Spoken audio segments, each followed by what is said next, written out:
Good morning, everyone. My name is Ossi Raivio. I'm from Head Acoustics in Germany. First of all, I would like to thank the Institute of New Media and Communications for providing the venue, and of course the Acoustical Society of Korea for sponsoring the event, and Dr. Lee for inviting me to speak for today. Today's topic, I hope that I'm not overwhelming you with the subject matter, but what I would like to go through today are introduce speech quality. What is speech quality? How do we measure it?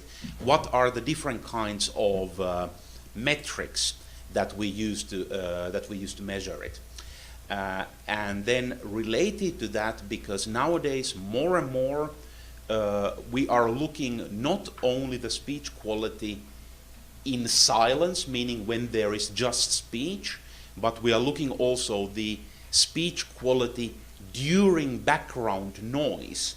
That is why there is relatively large portion of my presentation is about background noise simulation techniques. What kind of, how do we simulate, how do we bring the background noise simulation into the laboratory? So I'm talking about the pros and cons, the history, how we used to do things, and what are the current methods. We will be talking about the speech quality with background noise. And then just in the end of the presentation, we will be covering about measuring speech recognition. So that's a slightly different curve. So we are not talking about speech quality as such, but looking into the measurement methods for speech recognition, because the speech assistants are becoming more and more everyday use. So how do we measure them? How do we qualify them? And in the end, I'll be giving a small live demonstration, if it works, hopefully it works, about how those measurements are done. I will go on, always couple of slides, go back, and Mr. Beck will give basically a summary of the topic in Korean. In the end, we have quite a lot of time for question and answer, but I would like to invite you to make the questions right away. I think it is it's best for us all that the questions and answers come during the presentation. You don't have to wait until end. So I invite you all to participate, because that is always what makes such thing much more lively. Not just me talking, but so every time when you have a question, I'm happy to provide time for that. So okay, that as a very short introduction, what we are going to talk about today. I'll jump into the matter right away, and the question is, I will be talking a lot about mean opinion score. So you will hear the abbreviation MOS quite a lot today. So of course I need to first explain to you what am I talking about. So what are mean opinion scores? Well, first of all, we have to think about when we talk about speech quality, what do we mean with speech quality? Very simple way of thinking speech quality is, well, if you have, for instance, a mobile phone, you listen to it and, well, that's your speech quality. But that one is actually just a very small part of the overall speech quality. You have to consider not only your listening quality, but talking quality. Then if the other person, when we are talking about, for instance, mobile phones, we think about the mobile phone user, and then we have the other side, like for instance the landline subscriber. If the landline subscriber is in a noisy environment, what do you hear? Is the noise canceller working on the landline subscribers side? And also, if you yourself is in a noisy environment, then how well can you hear the signal? Of course, there is no noise cancelling working on that direction, but if you are in a noisy environment and you have to press the phone very much to your ear, how well you can understand. What is happening in the network? Are there some network impairments that are lowering the overall speech quality? And one thing what is very easy to forget is expectation. Like, for instance, even to the point that when you buy a new phone, you have a higher expectation. But if you just borrow somebody's old phone, you might think that that's not going to provide very good quality. So even very subjective, very psychological issues like expectation come into the speech quality. So of course the question is, how do we measure this? Typically we simplify things, and we are looking three main points of a speech quality. We are looking at the talking situation. For instance, echo has an effect to the talking situation. So if I am talking to the phone, do I hear my own voice back? Is that somehow affecting my experience? Then very important fact is listening situation. So when you're hearing the signal that is coming to your phone, when you're listening to that, listening situation is a very important part of the speech quality. And then conversational situation, which basically means double talk. This is of course a cultural issue. In some cultures the double talk is not so much needed. For instance, I know that for instance in Korean culture it is very polite to always let the other person talk and then you talk. But you have to think some of the Europeans, if you take the Italians, they only talk on top of each other. So it's a very, very cultural issue. But anyway, you want to have the possibility for a double talk, because if you don't have double talk, it's not a mobile phone, it's not a telephone what you have a walkie-talkie. So you want to have the possibility to interrupt the other side, because it makes the conversation more natural, even if you're not actively using that particular feature. Well, 제가 간단히 설명을 드리면 좋은 음질에 대해서 이제 저희가 이제 관심을 가지고 되는데, 주변 소음 있는 환경에서도 저희 음질이 좋아야 되고, 또 저희가 만족감이 좀 높아지기 위해서 전달이 잘 되는 폰들, 그런 폰들을 저희가 이제 기대감을 갖고 있게 됩니다. 전달을 잘하고 그다음에 자연스럽게 그 전송할 수 있는 그런 상태를 저희가 이제 음질이 좋다고 하는데, 그거를 평가할 수 있는 그런 방법에 대해서 이제 고안을 하게 됩니다. 제가 어떤 기준이 있게 되면 그거를 측정하고 싶어하는, 그런 만족하고 싶어하는 그런 측정 장비를 도입하게 되는데, 그거를 이제 유럽이라든가 선진국에서는 이제 많이 표준화 작업을 통해서 이제 측정해서 이제 결과를 내고자 하는 그런 방법을 지금 고안하고, 어떻게 하면 그 좋은 알고리즘을 통해서 객관화 시킬 수 있을까, 그거에 대해서 이제 고민하고 그거에 대해서 이제 지금 설명을 해드리고 있습니다. 저희 스피치 음질에 대해서 간단하게 세 가지 방법을 이제 설명해 드렸는데, 말하는 화자 입장, 전화기를 들었을 때 내가 말했을 때 그게 얼마나 잘 전달이 되는지, 또 에코가 없는지, 나를 통해서 다시 스피커를 통해서 다시 전달되는 게 없는지를 보는 그 화자 입장이 있고, 그다음 또 중요한 게 이제 듣는 입장, 리스닝 하는 그 상태를 보게 되고요. 서로 이제 같이 말할 때 더블 토크 상황에서 얼마나 그 폰이 아니면 디바이스가 측정하는 장비가 잘 그 성능을 발휘할 수 있는지, 그거에 대해서 이제 저희가 자세히 좀 알아보겠습니다. 오케이. So, how do we then measure the speech quality? The first step is towards the mean opinion score, or MOS, is it's a scoring that is based for real speech on a subjective jury testing. So basically what this means is that, for instance, if you have a number of mobile phones or any kind of communication device, and you want to get the, let's say, the listening MOS value for those. Typical way would be you make a recording, so you would use, for instance, a head and torso simulator. You would place the phone on the head and torso simulator. You would put the signal with a radio tester, radio communication tester to the mobile phone.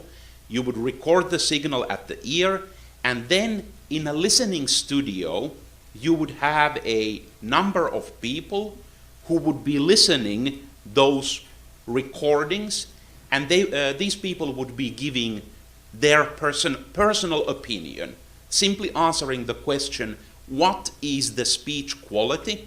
So number one means bad. So you have bad, poor, average, good, and excellent. So it's a scale going from 1 to 5.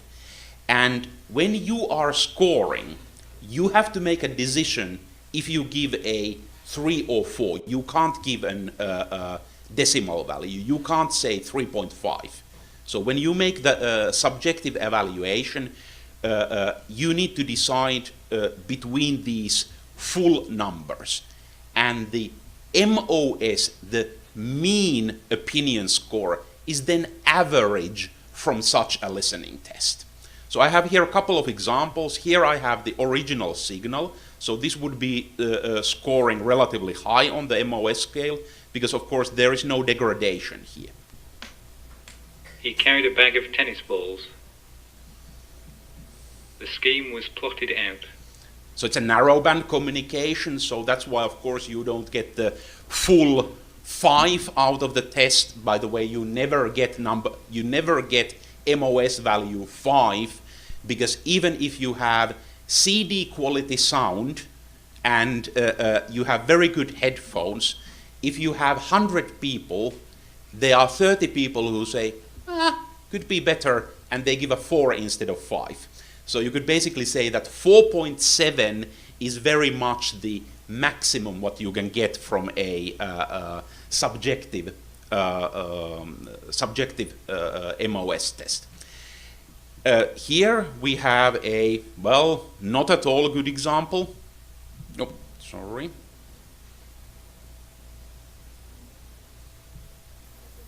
He carried a bag of tennis balls. The scheme was plotted out. So it really sounds like it's coming from from a tin, very thin. All the low frequencies are missing. So no wonder if you put that to a subjective listening test, most of the people would be saying 1. Some people might give it a 2. So you get there the average of 1.2. This is average value. He carried a bag of tennis balls. The scheme was plotted out. So here you can see a couple of examples of actual listening example, and then the average from a subjective listening test, and that exactly is what MOS is, mean opinion score. So mean meaning average, and the opinion score. So it's a scale from 1 to 5, 1 meaning bad speech quality, 5 meaning excellent speech quality. So a bit of the terminology. These different kinds of so when you're running these MOS tests, you need to define: is it a talking quality? So MOS TQ. So talking quality.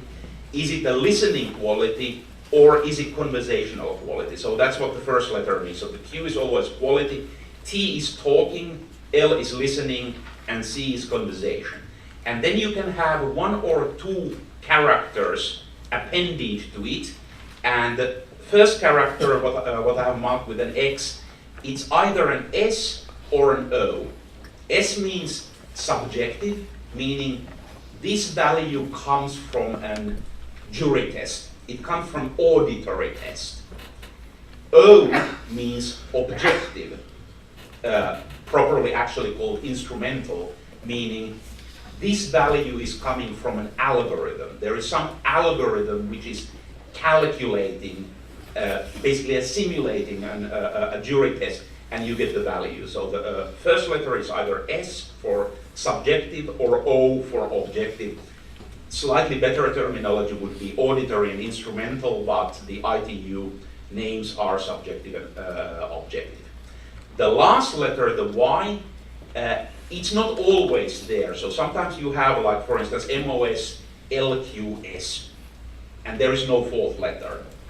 But you can also add a fourth letter which tells about the bandwidth. It tells you if the test has been done in narrow band, wide band, super wide band, full band, or if it's a mixed bandwidth. Or if you don't want to define it more clearly, it can also be left out. 네, 지금 모스에 대해서 간단히 설명을 드렸는데요. 예전에는 어떤 장비가 있으면 그게 좋은 성능을 발휘하는지 진짜 귀가 좋은 사람들, 아니 전문가들이 직접 듣고 1에서 5까지 점수를 매겨가지고 좀 보기 편하게 이렇게 직접적으로, 청음적으로, 주관적으로 이제 평가를 하게 되었습니다. 그거 기준은 이제 원음 대비해서 얼마나 잘 전달되었는지 그걸 직접 사람이 이제 평가를 하게 되었고요. 1점이 나쁜 점수고 5점이 이제 좋은 점수로 이제 그렇게 측정하는 알고리즘이 이제 모스입니다.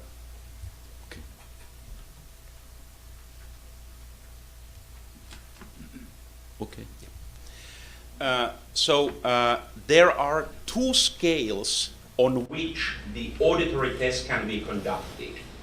The more common scale, what is used, is known as an ACR, which means absolute category rating. And ACR means that you are answering to the question, what is the quality? The quality is, as I already mentioned, 1 bad up to 5 excellent. But sometimes you don't want to check just the quality, but you would like to concentrate on a certain kind of disturbance. So for that purpose, there is the Dcr scale, which means degradation category rating. And here you are not evaluating the overall quality of the signal, but you are concentrating on a certain kind of disturbance, like for instance background noise. So if we are testing speech quality with background noise, the question could be, please ignore the speech, just concentrate on the background noise. Is the background noise 5 inaudible, meaning it's so background noise is so much reduced that you can't even hear it? 4 would be audible but not annoying, meaning you can hear that there is something going on, but it doesn't disturb you. 3 is slightly annoying, 2 is annoying, and 1 is very annoying. So mostly we are using the absolute category rating ACR, but there are also algorithms, and we also have tests where we are using the Dcr scale. It's important to remember that in both cases, 1 is always the worst result and 5 is the best one. 네, 주관적 평가를 위해서 이제 1에서 5까지 점수를 매기게 되는데요. 일단 사람이 느끼기에 좋다, 뭐 평균이다, 나쁘다 이런 식으로 평가를 내리게 되고요. 또 장비 기준으로 또 다른 관점으로 보면 방해가 얼마나 돼가지고 음질이 왜곡되는지 그거에 대해서 이제 1에서 5까지 좀 거슬린다, 잘 들린다 같은 개념으로 이제 볼 수가 있습니다. 오케이. So here, just basically an example. Well, how does it then look like when you're running the test? Okay, we have an example of, let's say, 3 mobile phones, and we have subjected them to jury testing by using the ACR rating, meaning absolute category rating. What is the speech quality from 1 bad to 5 excellent? So we have 3 mobile phones, and this could be the distribution of the answers. As I said, when you are participating in the jury testing, you are not allowed to give a score 3.5. You have to decide whether you give 3 or whether you give 4. So you have to restrict yourself to the full round whole numbers. So you can see here that in the phone number 1, there is a clear cluster around 4. There are some results on 2 and 3. It has even scored 1 single 5 there. So we can already see that when we calculate average from there, this is already above average. Example 2 is bottom of the barrel. Almost everybody is saying that this is bad speech quality. There is just 1 single example of somebody is giving the score number 2. And example 3 is then clustering around 3. So here are then, when you calculate out of these numbers the averages, these are now the mean opinion score, listening quality, subjective. So that's what the LQS is, listening quality, subjective. So we would have the 3.7, 1.1, and 3.2. So this would be a, let's say, typical example of how you do the jury testing. What are the results? So you have the single results from the individual people, and you're typically looking the average value. You might also look into the distribution of those values. 네, 사람이 느끼는 게 다 다르기 때문에 저렇게 같은 시료를 가지고 평가를 해도 점수가 달라지게 됩니다. 그래서 이제 평균적으로 에버리지를 통해 가지고 이 폰이 어떻게 된다는 수치를 매기게 되고요. 네, 그 다음으로 이제 모스에 대해서 이제 장점과 단점에 대해서 설명하겠습니다. 오케이. Then the summary of the pros and cons of auditory testing. Well, of course, the big benefit of the auditory testing is that it is using real speech. We are not using some artificial test signals, but we are actually using real speech. We are also using real people to do the judgment. And these tests are well standardized. So there is, for instance, the standard ITU P830, which gives the details. How do you organize and organize such a listening test? What do you have to take care in the preparation? How you make the recordings? How do you do the tests? And how you evaluate the results? But in jury testing, there are also disadvantages.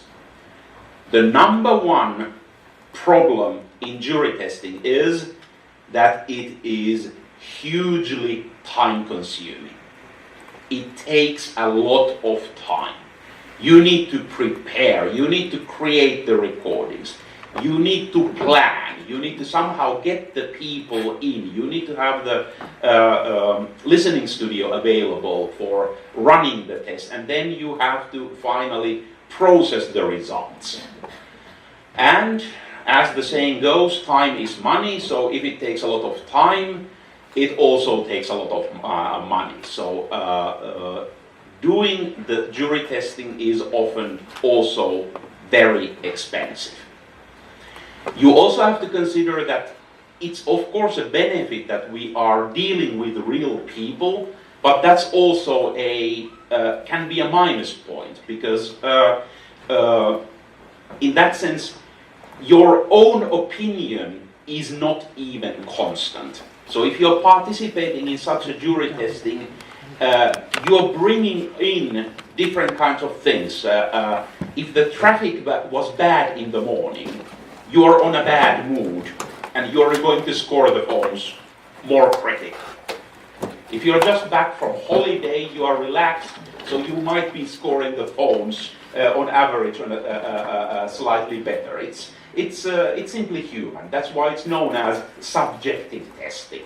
So this is the plus and minus point that you are using the real people there. You have to consider things like jury selection.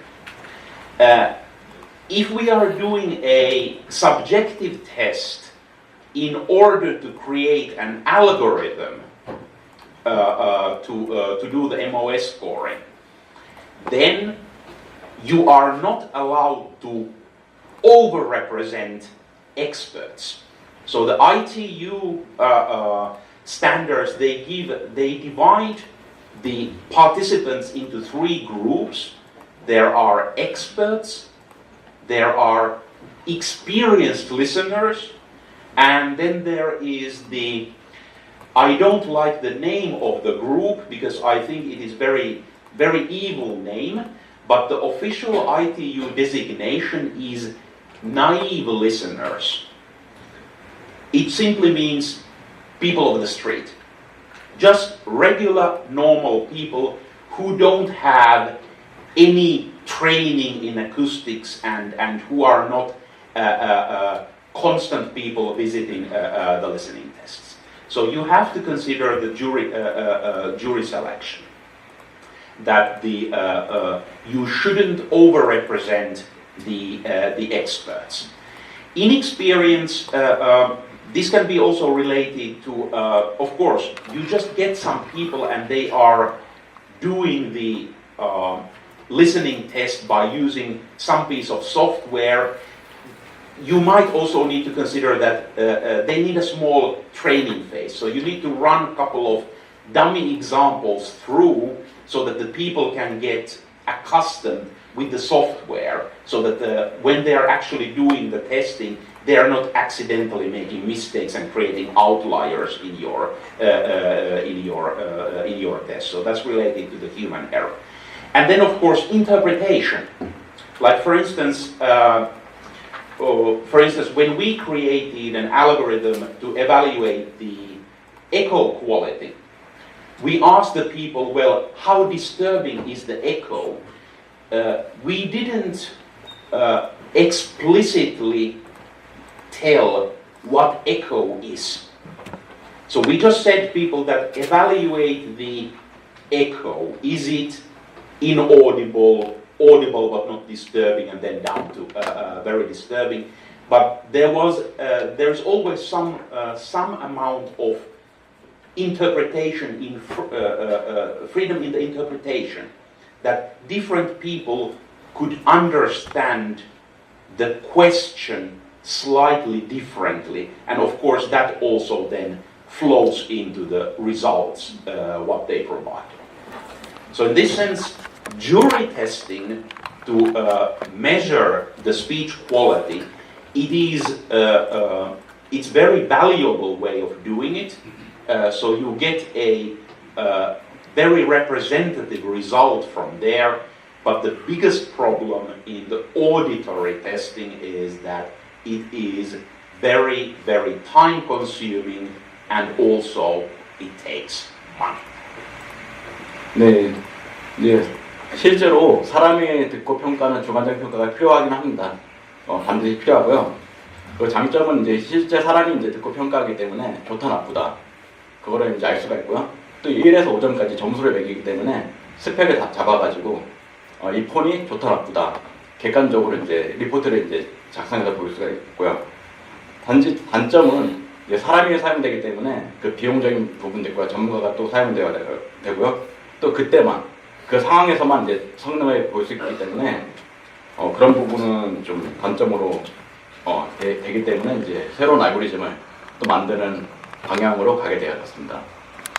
네, 잠깐 쉬는 시간 해가지고요. 오케이. So, then of course the question comes that, well, the auditory testing is all good, but it does have its problems. The main problem being that it's very time consuming. Then of course, you get the idea that, well, what if we could make an algorithm? Let's have the computer to do the job of the jury. Let's develop an algorithm that produces an MOS value. So the question then comes, of course, well, how do we do that? Basically, all the MOS algorithms, what we have, so I will be talking about the different algorithms next, they work in a very similar manner. Typically, the MOS algorithms, they are based on the comparison between processed signal and reference signal. Process signal means the signal that is coming through the test object. For instance, if we are testing a mobile phone, then the mobile phone would be positioned, for instance, on the head and torso simulator. The mouth would be talking. The signal goes to the mobile phone microphone, and then we capture the signal from the radio communication test. This would be the processed signal. That is the one signal going into the algorithm. And the reference signal is basically the original signal. So it's simply the signal that we originally put out from the mouth. This is known as a reference signal. Depending on the algorithm, we might have a step known as adaptation. And the adaptation is just something to make the reference signal look more realistic.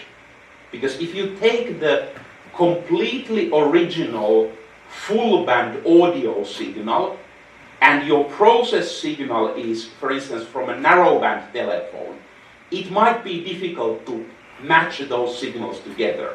So what you might want to do for the original speech signal is, for instance, bandwidth limitation. So if you're doing narrowband testing, just, for instance, do a filtering for the original signal. Restrict the original signal also to narrowband. Or you might put a certain kind of known frequency response. For instance, in every mobile phone has its frequency response in the sending direction. So you might want to add into the reference signal some kind of a generic, typical frequency response, just to make the comparison between the reference signal and process signal easier. And of course, what is also very often used here is a making sure that the signal levels are the same, that you're normalizing the signal levels to be similar with each other. Then you take the process signal and reference signal and you're chasing them through some kind of a hearing model. And here, of course, the different algorithms differ from each other. Every algorithm what we have for MOS values are using different kinds of hearing models. Some kind of a psychoacoustic model to simulate, to emulate the human listening and what effect that has. How do we hear the signal? And then those two signals, they are compared. So we are somehow comparing the signals after the hearing model with each other, and we are reducing the result into some kind of speech quality index, which is typically then scaled. There might be some scaling function needed to get the MOS value out of that. But in that sense, this block diagram is very much the basis for all MOS algorithms. the differences are then, there might be more processing steps, and especially what kind of a hearing model is included, and how is this comparison and reduction done. That differs from algorithm to algorithm, but the basic idea is always the same. You have the process signal, you have the reference signal, and somehow comparing those two, the algorithm is giving out the MOS value. 네, 되게 오래전에 이제 사람들이 이제 생각하게 되었는데요. 어떻게 장비를 통해서 이제 점수를 낼까 하는 방법을 이제 고안하게 되었고요. 원음이 있으면 그 원음을 어떻게 계산할 수 있는지 고려하게 되었습니다. 이게 초창기에 만들어졌기 때문에 기준은 네로밴드로 이제 다 만들어졌고요. 저기 보시면 원음을 어댑테이션, 이제 네트워크망에서 이제 네로밴드 필터를 거쳐서 원음을 보냈을 때 네로밴드에서 이제 어떤 특성을 가지고 있는지 그거를 고려해서 이제 레퍼런스 신호를 잡게 되었고요. 그 레퍼런스 신호 대비해서 이제 폰이나 뭐 차량이라든가 이어폰 모든 마이크를 통해서 전달된, 그리고 스피커를 통해서 이제 전달된 그 오디오 신호를 어떻게 사람이 느끼는지 그 누적된 데이터를 가지고 히어링 모델이란 그 알고리즘을 통해서 이제 비교해서 1에서 5까지 점수를 이제 측정하게 되었습니다. Before I go to the individual MOS algorithms, I would like now to ask that does anyone have any questions so far? Like I said, we do have Q&A in the end, but I also would like to, if there are any questions in the meantime. So I have been talking about mean opinion score in general. How do we measure it by jury testing? And a very short introduction of, well, how do we go from jury testing into algorithms? So do you have any questions so far? If not, then I'll be moving to the individual algorithms. So this is just a list of the most commonly used MOS algorithms that we have. PESQ or PESQ, I typically pronounce it PESQ. I don't know if that one is correct, but well, it's a word you can roll out from your tongue. Is definitely one of the. It's very much used, but well, I don't want to bash it, but you have to consider that PESQ is already, it's relatively old, and it is only restricted to electrical domain. But I'll be talking about that in detail. Then we have the POLQA, which is that one is a proprietary algorithm from German Telecom. It used to be used quite a lot in mobile phone and car hands-free industry, but lately the industry has moved towards the POLQA algorithm. So PESQ and POLQA are both ITU standardized algorithms, whereas POLQA is a proprietary algorithm from German Telecom. So these are one-way speech quality with no background noise. So you can measure PESQ, TOSCA, and POLQA in sending direction and receiving direction. So you get two values, one for uplink, one for downlink. But very important for all these is that you can only have speech signal. You can't have any disturbing background noise because these algorithms have never been trained for background noise. So they would simply punish any background noise as a degradation of speech. Then we have algorithms for checking the uplink, meaning sending direction, speech quality, and noise suppression. So we have two algorithms which are basically have the same name, Equest. There is the original Equest, which is for narrowband and wideband, and there is its you could say the brother or sister of that algorithm, which is the Equest super wideband and full band. And we have also an algorithm called Equest, which is for evaluating the echo. Again, Equest, both varieties, they are standardized by ETSI. So they are very closely related to mobile phone industry. The Equest is again a proprietary algorithm, and this time coming from my employer, Acoustics. So we haven't actually made the effort of standardizing the Equest, but we have just basically said that, well, there it is, and if you want to use it, good, but we haven't made any standardization effort for that. So these are the most commonly used metrics. So now I will be talking a bit more about the speech quality in silence, meaning the PESQ, POLQA, and POLQA algorithms. 네, 다음에 디테일하게 좀 설명을 해드릴 건데요. 일단 조용한 환경에서 이제 측정하는 알고리즘이 PESQ, POLQA, 이렇게 세 가지 측정 알고리즘이 있고요. 이제 주변 잡음이 있는 상태에서 이제 모스 값을 평가하는 게 헤드 어쿠스틱에서 만든 3캐스트 그리고 3캐스트 슈퍼 와이드밴드 풀밴드. 이거는 추후에 얼마 안 됐습니다. 생긴 지가. 지금 네트워크망이 이제 좀 발전하기 때문에 그 발전하는 추세를 따라서 이제 새로 이제 요구에 의해서 이제 만들어졌고요. 그리고 에코에 대해서 이제 모스를 측정할 수 있는 Equest라고 해가지고 헤드에서 만든 또 에코에 대한 평가 그 툴을 만들었습니다. So the PESQ is originally comes from ITU from 2001. So as I already mentioned, PESQ it already has some age. So so the original PESQ was introduced in 2001. It was updated in 2005 to include wideband. So the most important use case, or the in that sense, that why the PESQ was developed in the first place, was to act as a predictor for network and codec speech performance.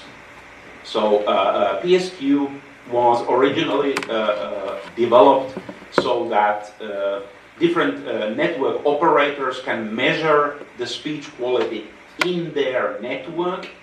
And another reason for it was algorithm developers, so codec developers, so that you can chase the speech through a speech codec, and then you put the result through PSQ algorithm, and you can get the speech quality. So you can see the degradation, the effects done by the speech codec.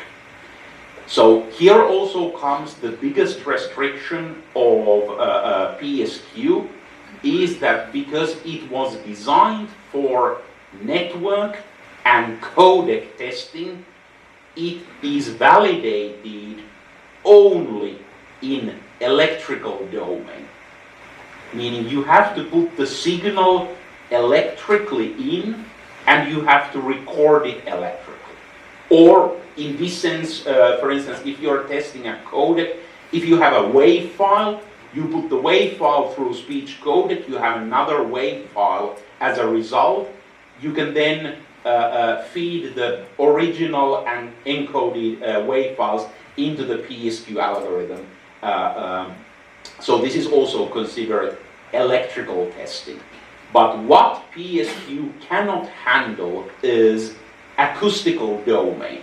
So immediately when you have signal going through air, when you have an acoustical path, PSQ algorithm has not been designed for that purpose.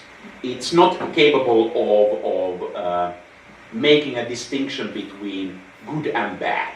As long as you have some kind of signal going through, you do get a value from PSQ, even in acoustic, but it more or less always is around 3.1 or 3.2. So it doesn't matter if you have a good quality or bad quality. In acoustic domain, you typically always get more or less the same result in the PSQ. And again, of course, it is valid only for, in this sense, what we call silent condition, meaning no background noise. So you're not allowed to have any noise in the signal. You're only allowed to have the clean speech, and that's what you are evaluating. And of course, the original subjective, because when the algorithm comes out in 2001 or updated in 2005, it means that the original subjective tests, especially for the narrowband, were done in late 1990s. So of course they represent the impression based on the technology of that year. So that is the biggest minus point of the PSQ, that it really starts to be outdated. It's still used in industry somewhat, and if you know that for your use case it works, why not use it? But PSQ is more and more being replaced by POLQA, that is the newer algorithm from ITU. Then, what are the main 3 points that will give you a bad PSQ score? Is, first of all, if there is any noise, because PSQ cannot handle that. So, if for instance, if you get some quantization noise from your encoding and decoding, that would bring your PSQ value down. Distortion, so if there is any distortion in the signal, that one will lower your PSQ score. And frequency response. The further away you are from the original signal, so the lower your PSQ score is. So frequency response, noise, and distortion are 3 things that are always lowering your overall PSQ score. 네, PSQ가 2001년도에 만들어졌는데요. 한 20년 정도 전에 생각해 보면 그때는 삐삐, CT4, 전봇대 근처에 가야 이제 통화가 되고 그런 음질은 중요하지 않았습니다 그때는. 그래서 이제 측정할 수 있는 방법을 네트워크망에서 정기적으로 소스하고 이제 측정된 데이터를 폰 단에서 보는 게 아니라 전기단에서 이제 보고 평가를 하는 툴로 이제 개발이 되었고요. 처음에 만들어졌을 때는 이제 네로밴드 기반으로 툴이 만들어졌고요. 2005년도에 4년 만에 이제 와이드밴드가 또 출시가 되었죠. 그때는 이제 와이드밴드까지 이제 업그레이드 해가지고 전기단에서 이제 평가를 해보자 해서 만든 게 PSQ입니다. 근데 실제 전화 통화는 저희가 이제 전화를 들고 말할 때 그게 공기중으로 음성이 이제 전달되기 때문에 그런 어쿠스틱 환경이 추가가 필요하게 되었고요. 그래서 이제 다음에 소개할 이제 그건 다음에 좀 소개하겠습니다.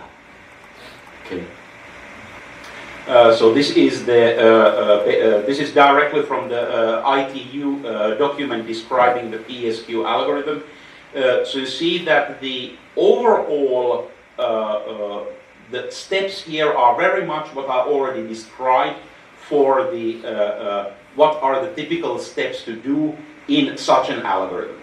First of all, you have the original input, so the original speech, which you are going through the perceptual model, and this would be the what is known here as internal representation of the original. So this would be the reference signal. So it's the original input that has gone through the perceptual model. Then you have the degraded output. What you of course have to do between so degraded output means basically the process signal. You have to do time alignment.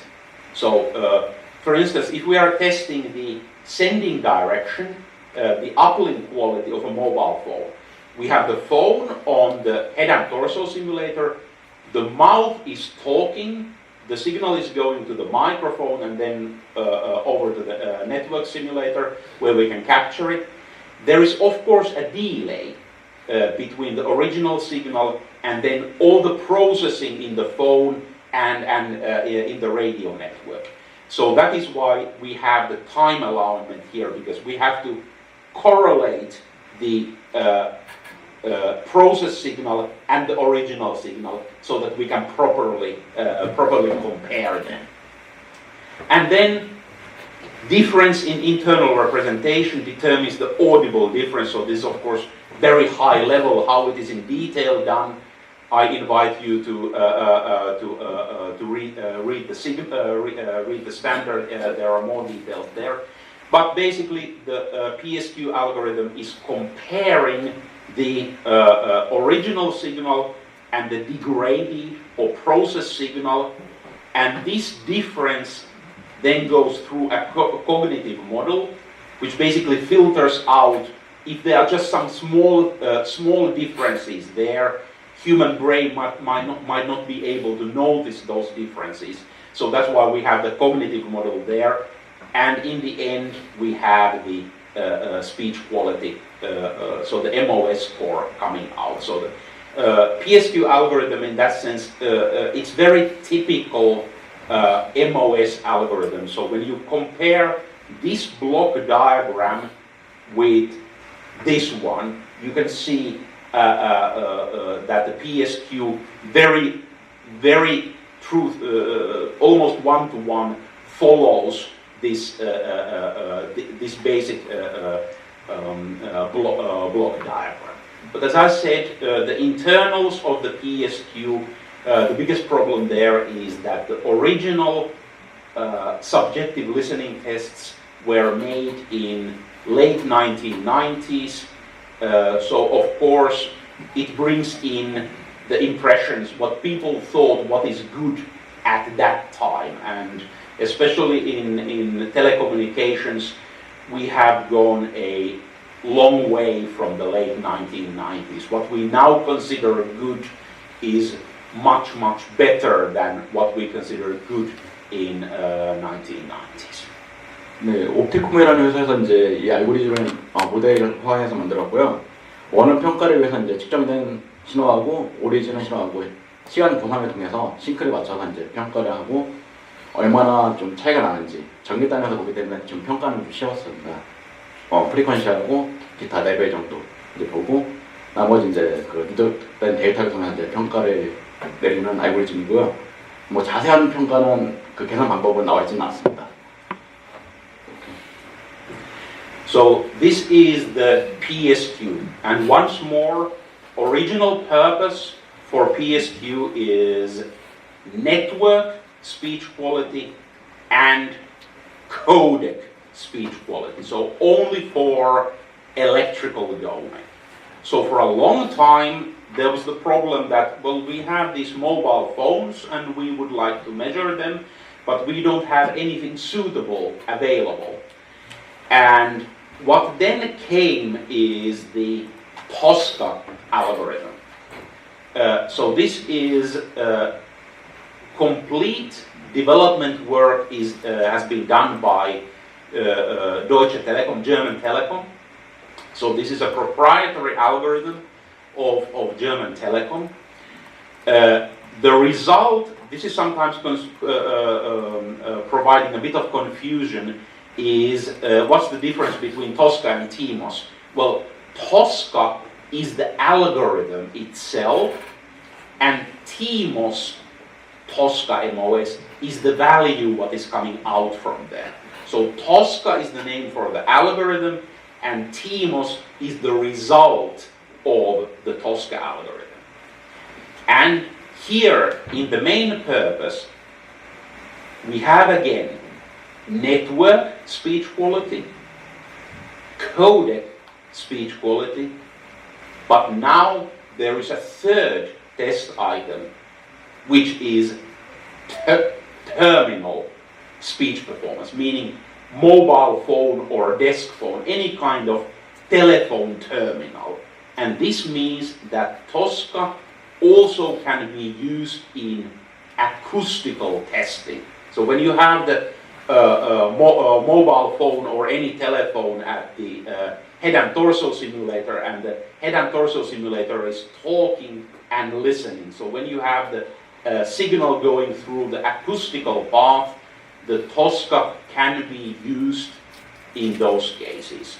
So especially in Europe, TOSCA spread around very fast. So even though it is an proprietary algorithm of German Telekom, basically everybody said that, well, we don't care even if it's not standardized, that it's more important that we have an algorithm which provides MOS scores for telephone terminals, hands-free devices, in acoustical testing. In US, well, one reason might be that because the Psq algorithm comes from German Telecom, it has been evaluated by using German test sentences, meaning that when you are running Psq tests, you have to use German language. Because of course, the algorithm itself, it doesn't understand the speech, but when you are running the tests, you have to use the same speech material that was used in the original subjective tests. And, well, German Telecom, of course, they did the tests in Germany with German people. So I don't know if that one has any effect there, but in US, the Psq never became popular. People were basically, either they were ignoring the MOS testing, or they were deliberately abusing PESQ, even in acoustic test.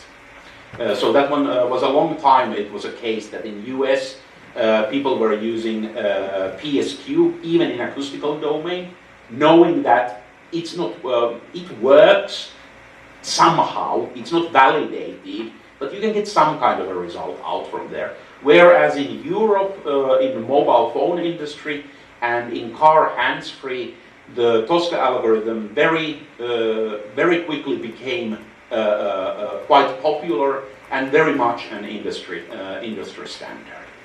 So basically, all the minus points what I mentioned on PESQ, that the algorithm already is old. The subjective tests come from late 1990s, and it's only valid in silent condition. They also apply for Psq. And also the main causes for bad TMOS value are, again, frequency response, noise, and distortion. And there's a peculiarity in the Psq for the frequency response that Psq wants to see a balanced frequency response. In ideal case, the frequency response should be flat.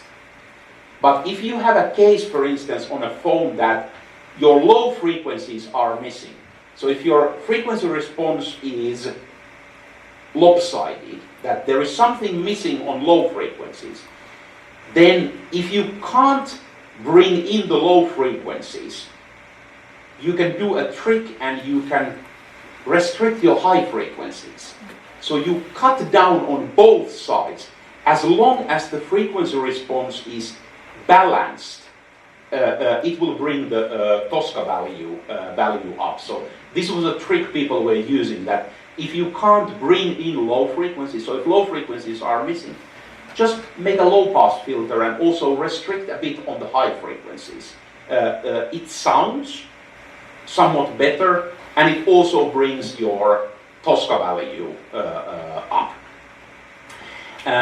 And there is also one thing which you can't quantify that easily in Psq, is the naturalness of speech. This used to be a problem if you have a very aggressive noise canceller on your telephone or hands-free device. So if the noise canceller is very, very aggressive, it might attack the speech even though there is no background noise. And the result is you could call it a metallic or robotic tone in the voice. That one is also very easily brings down the TMOS values.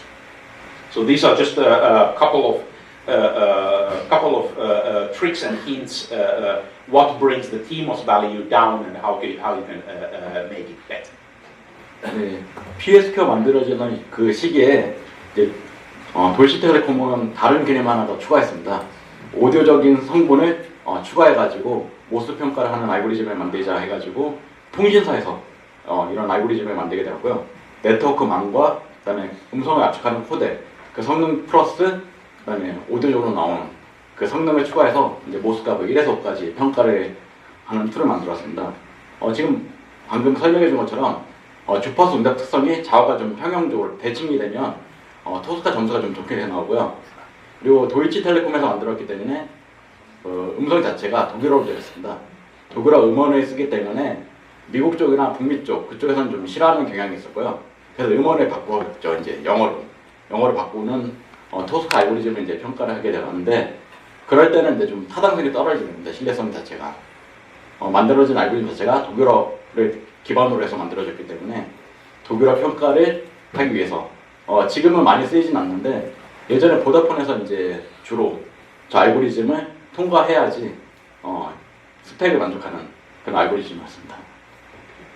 Yeah, as my colleague mentioned, the Tosca, one of the most influential places where Tosca was used was the Vodafone specification for mobile phones. So the different mobile phone operators, they used to have their own specifications. Basically, every mobile phone which came into a Vodafone shop was measured according to a company internal, meaning Vodafone's own specification. And Tosca was one of the main test items on that list. I'm not going to scare you too much about the details of the Psq algorithm. Again, it is similar kind of approach what you have always. You have the terminology is always slightly different from algorithm to algorithm. Here we are talking about reference signal and disturbed signal. So process signal or degraded signal or disturbed signal, it's just a different name for the same thing. So we have the reference signal and disturbed signal. First of all, we have to take care about the delay, because again, reference signal and the disturbed signal, they have a different delay. We have to compensate for that.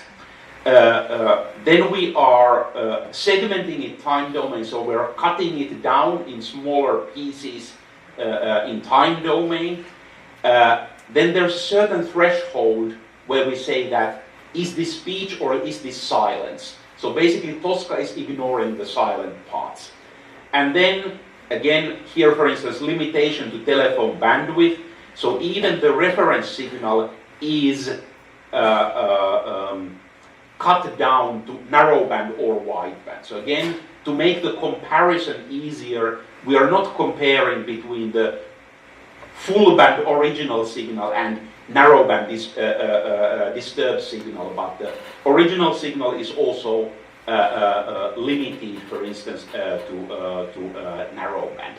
There is a reference there, so head acoustics application note. So from our website, you can find the white paper, the application note on Tosca, where you can find then more information about the operation. Of course, we can't say all the details how Tosca is working, because fundamentally what happens inside Tosca, it is a black box, and that is a proprietary knowledge. It's a company secret of the German Telecom. So they have published this rough outline what Tosca is doing, but the exact details what the algorithm is doing, the German Telecom still keeps as a company secret. 네, 저 토스카에 대한 알고리즘에 대한 자세한 설명이 있는데, 그 문서는 저희한테 요청하시면 언제든지 저희가 메일로 드릴 수도 있고요. 뭐 구글에서 이제 찾아서 검색해서 이제 받아보실 수 있습니다. I have here a couple of examples. So what we have is on left and right hand side, we have two different mobile phones. So on left side we have one mobile phone, right side is one mobile phone. And what we did is we put the mobile phone to the head and torso simulator, and then we press the phone different amount towards the ear. So that's what the different Newton values mean. So 13 newtons means that you're really pushing the phone against the ear. Of course, meaning you create a better sealing. So the phone better seals towards the ear. But you can see that on this phone, the low frequencies are missing all the time. You see the frequency response is very bad. We're expecting a flat line, and that frequency response is just completely ignoring the low frequencies. The important thing here is PSQ scores are always the same. You can see that the TMOS value comes up the more you press against the ear, because the more you press against the ear, the more low frequencies you get in. But it doesn't sound good. No longer a hurricane, tropical storm George remains diminished in the Gulf. Quite narrow. Bringing rain, more rain, teeny. and uncertainty about the full extent of damage. This phone has a much more balanced frequency response, so you can see that even by pressing towards the ear, the TMOS value is not affecting much. The PSQ score, again, you can see that there is no much difference between those two phones, but No longer a hurricane, tropical much storm more George remains diminished in the Gulf Coast sound. today, bringing rain, more rain, and uncertainty about the full extent of damage. low frequencies are present, so you can easily hear the difference between these two. This slide is here just to remind you that PSQ is really not a good thing to use in acoustic domain. Sometimes I make the joke that if you want to measure PSQ in acoustic, you don't need any measurement equipment. Just take a pen and write down 3.7. That's the score what you get. It's more or less that. Whereas the TMOS, you can see that between the two phones, the TMOS, the Psq algorithm is clearly capable of producing, saying this phone is not good with 2 newtons, very bad speech quality, with 13 newtons, slightly better, but still only 2.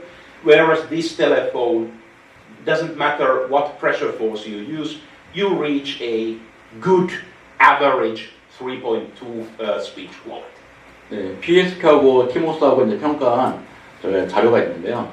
직접 들어보신 것처럼 PSQ는 다른 주파수 특성이라든가 모든 게 좋아야지 이제 평가하기 좀 괜찮은 툴이고요. 저렇게 차이가 나는 주파수가 좀 저음이 빠지는 그런 경우에도 이제 점수가 좋게 나오는 그런 단점이 좀 있습니다. 정기적으로 봤을 때는 문제가 없지만 실제로 저희가 통화하는 저기 보이시는 자료처럼 8뉴턴이 이제 평소에 이제 저희가 대응하는 편안한 압력이고요. 그 다음에 13뉴턴 기에 밀착했을 때 좀 떨어졌을 때 그때 다른 저런 평가 점수가 좀 객관적인 점수가 안 나오기 때문에 단점을 좀 보여준 겁니다. So, finally to the last of the triplet PESQ, TOSCA, POLQA. So POLQA is then the algorithm from ITU to replace or update PSQ. So the original introduction was 2011, and so the first version that was used was POLQA 1.1. Then for a long time it was version 2.3, and I think last year, end of last year, there is a major update for POLQA, which is the version 3.0. The 1.1 didn't work that well originally, but very quickly we had the POLQA 2.3, which very quickly replaced PESQ. You could say that basically everybody who was using PESQ in the past moved over in using POLQA, and then over a bit longer period of time, POLQA has been pushing away the TOSCA algorithm. So both in electrical domain and in acoustical domain, POLQA has been very effectively superseded all the previous algorithms. So it is nowadays it's extremely rare that you have any standard that is using PSQ or TOSCA. Basically all the international standards and even like company-specific standards, they are nowadays very widely referring to POLQA. Big difference to PSQ and TOSCA. POLQA handles super wideband, meaning up to 16 kilo. Well, depends on whom you ask. There's a slight question. What do you consider super wideband? Some people say that 12 kilohertz is already super wideband. Some people say, well, you have to go up to 16 kilohertz. So there's a bit of, there is no unique definition for what super wideband is. Narrowband is up to 3.4 kilohertz. Wideband is up to 8 kilohertz. Super wideband, like I said, slightly depends on whom you ask, somewhere between 12 and 16 kilohertz, but that is covered by POLQA. And then since March of last year, it also can be handling full band, meaning up to full 20 kilohertz. Again, the typical things that bring your POLQA MOS down are frequency response, added noise, and added distortion. So again, what is inside the algorithm is, of course, something completely different from PESQ and TOSCA. So that's where these algorithms differ from each other. But the basic idea is the same. You are comparing the original signal with the process signal, and from there you get then the MOS value. But big important things for POLQA is that no longer just wideband, but also covers super wideband. It also covers full band, and most importantly, it works both in electrical and acoustical domain. So it has been basically replacing PESQ and TOSCA almost in all standard. There might be some standard which has been updated for a long time, which might still make a reference to PESQ or TOSCA, but POLQA is now really the most common way of measuring speech quality in silence. 네, 지금까지 조용한 환경에서 이제 모스를 측정한 알고리즘에 대해서 설명하고 있는데요. PESQ하고 폴카가 이제 나왔고요. 그 다음에 옵티쿰이라는 회사에서 이제 폴카라는 알고리즘을 어쿠스틱 환경까지 적용해서 토스카를 이제 대체할 수 있게끔 나오게 되었습니다. 나중에 만들어졌기 때문에 이제 슈퍼 와이드밴드하고 풀밴드까지 지원하게 되었고요.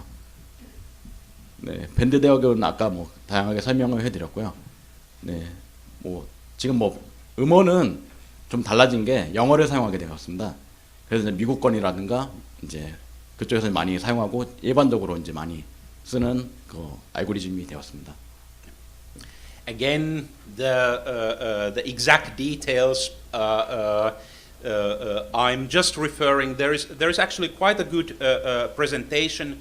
It's on the website of ITU.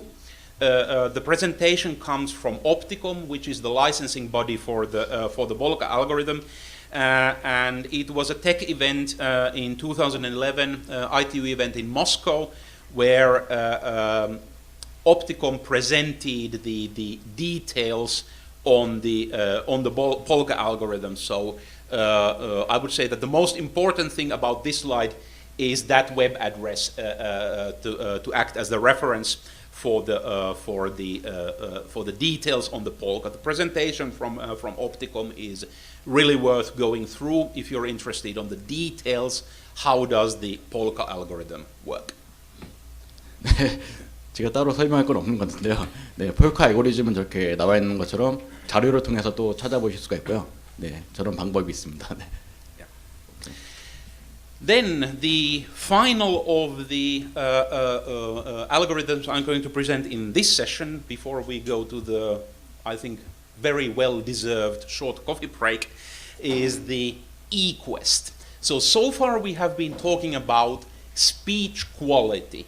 What is the speech quality of, for instance, a mobile phone or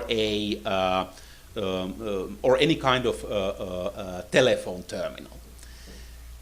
But now we are going into the territory of a certain kind of degradation. So Equest is not using the ACR scale, it is using more of the Dcr scale. So what is we are only looking into the echo of the what is present in the signal.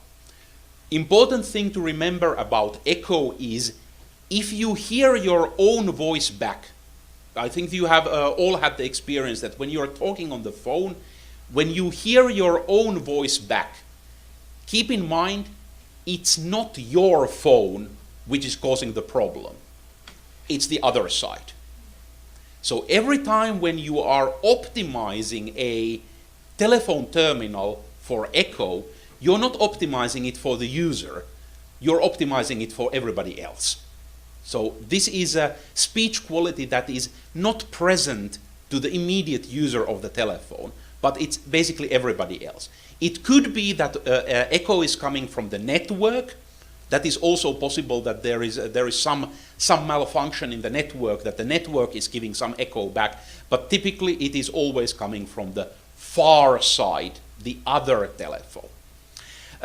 These curves here are basically answering to the question that because it's a well-known fact that delay affects how bad you consider echo. So if you have so if the echo attenuation is kept a constant, but if the delay increases, you will consider that the echo has gotten worse. It's easy to understand that when you are talking and if you hear your voice back immediately, it doesn't disturb so much.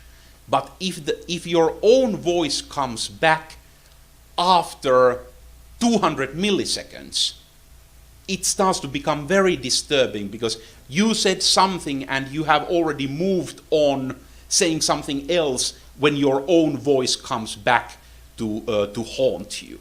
So this means that the longer the delay is, the lower the echo has to be. So longer the delay is, the more echo cancellation you need. And this has become a real issue with IP-based networks. Because if you take like a GSM network, typically you had end-to-end delay of 50 milliseconds. But now with 3G with its IP core and then 4G, which is completely packet-based transmission, it's very common to have end-to-end delays of 200 or 250 milliseconds. That's very, very common. And you can see here on the curve that, for instance, if we take 65 dB talker echo loudness rating, that's what TELR is, talker echo loudness rating. So if you have 65 dB TELR, if you have 50 millisecond delay, all users are very satisfied. It's completely enough to have 65 dB echo cancellation if you have 50 millisecond delay.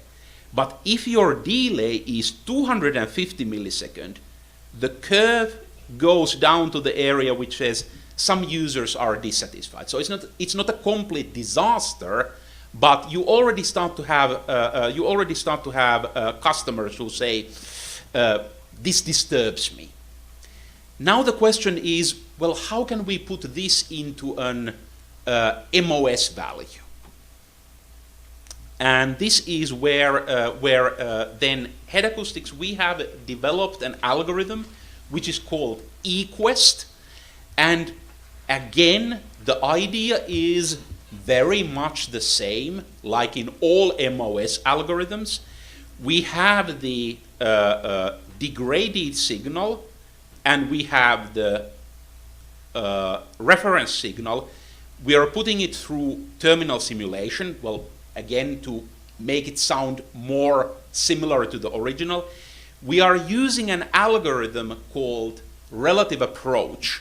Relative approach is it's an algorithm developed by Head Acoustics, which basically acts in two steps. First of all, it's a forward estimator. It takes the signal as it is, and then estimates into the future by using a psychoacoustic model how would we humans expect the signal to continue? And then it compares its own prediction with the actual signal. Typical example for relative approach would be like air conditioning. If you have air conditioning running, when you come to the room, you notice it. But after a while, you don't notice it anymore. You have grown accustomed to it. But if the air conditioning suddenly goes off, you will look and notice. And those kind of transitions are what the relative approach is looking into. So we're basically calculating the relative approach from the original signal, relative approach from the process signal, and we are subtracting those from each other, meaning we are left with anything in the process signal that is not present in the original. So we're using basically a psychoacoustic model to compare the original signal and the process signal. And from here, we get an MOS value out, which gives not just a dB value, how many decibels is your echo being attenuated, but you get an actual MOS value out. What is the quality? So the benefit of the Equest is that you get an MOS value, because that's something that you can map to customer feedback.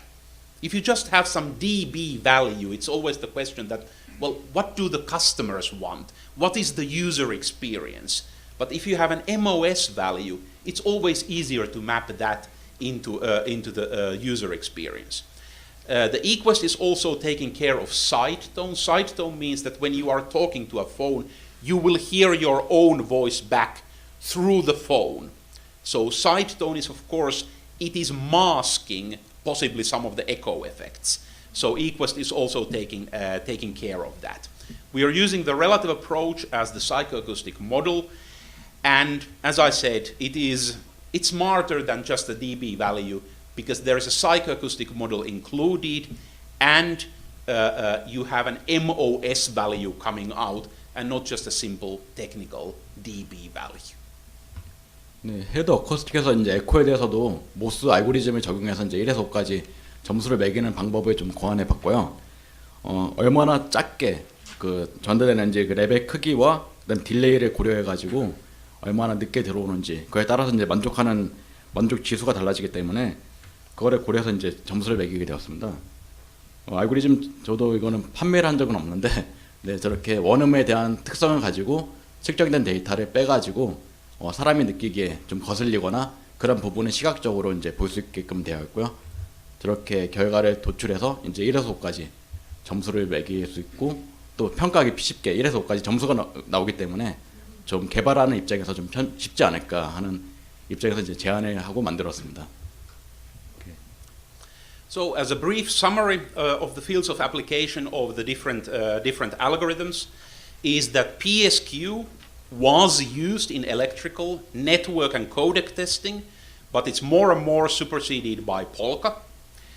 TOSCA was very heavily used in, for instance, mobile phone telephony and car hands-free, but also it is getting more and more superseded by the POLQA algorithm.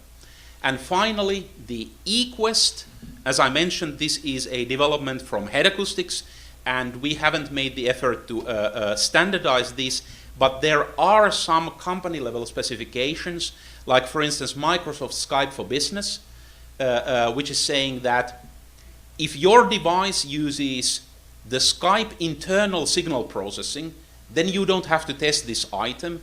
But if you are using your own signal processing, then to have your device certified by Microsoft, they say that, well, for Echo, we want to make sure that your signal processing is at least as good as the Skype internal signal processing. So that is why they are requesting that as part of the certification program, you need to do the Equest test.